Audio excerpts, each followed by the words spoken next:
اعوذ باللہ من الشیطان الرجیم بسم اللہ الرحمن الرحیم حسین منی و انا من الحسین احب اللہ من احب حسینا، حسین مجھ سے ہے اور میں حسین سے ہوں، اللہ اس سے محبت کرتا ہے جو حسین سے محبت کرتا ہے۔ ناظرین کرام، آج کا ہمارا یہ سلسلہ شہید انسانیت کیوز پروگرام کا 38واں دن ہے اور میں آپ تمام کو خوش آمدید کہتا ہوں۔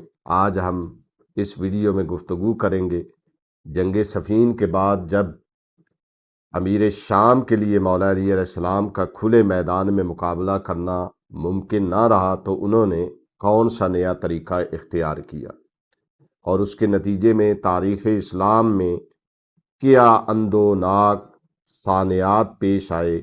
آئیے شہید انسانیت کی روشنی میں جانتے ہیں۔ کتاب شہید انسانیت کے صفحہ 91 پر علامہ نکن علیہ رحمہ لکھتے ہیں کہ صفین کی جنگ کے بعد جب یہ واضح ہو گیا کہ حضرت علی علیہ السلام سے کھلے میدان میں مقابلہ کر کے کامیابی حاصل کرنا ممکن نہیں، تو امیر شام کی طرف سے اسلامی مملکت میں مستقل انتشار قائم رکھنے کے لیے گوریلا جنگ یعنی شب خون مارنے کا طریقہ اختیار کیا گیا۔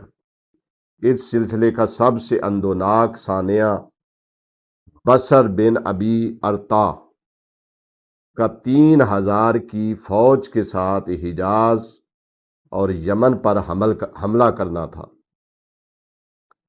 اس نے مدینہ اور مکہ والوں سے بیعت لینے کے بعد یمن کا رخ کیا، وہاں کئی بے گناہ انسانوں کو قتل کیا، اور حد تو یہ ہے کہ عبید اللہ ابن عباس یعنی حضرت عبداللہ ابن عباس کے بھائی جو عبید اللہ بن عباس ہیں، ان کا مکان لوٹا اور ان کے 2 کم سن معصوم بچوں کو بھی ذبح کر دیا۔ مولا علی علیہ السلام نے ان فتنوں کے سد باب کے لیے فوراً فوج روانہ کی، جس کے خوف سے یہ غارت گر فرار ہو گئے۔ امام حسین علیہ السلام ان تمام اندرونی فتنوں اور امت کی مظلومیت کا گہرا درد اپنے دل میں محسوس کر رہے تھے۔ ناظرین کرام، اقدار کی ہوس میں معصوم بچوں تک کو نشانہ بنانا تاریخ کا وہ سیاہ باب ہے جو حق اور باطل کا فرق واضح کرتا ہے۔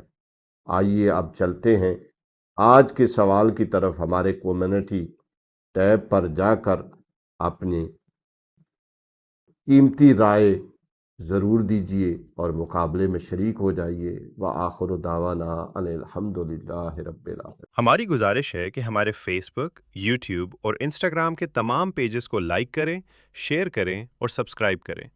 آپ کی حوصلہ افزائی ہمارے لیے قیمتی سرمایہ ہے۔ شکریہ۔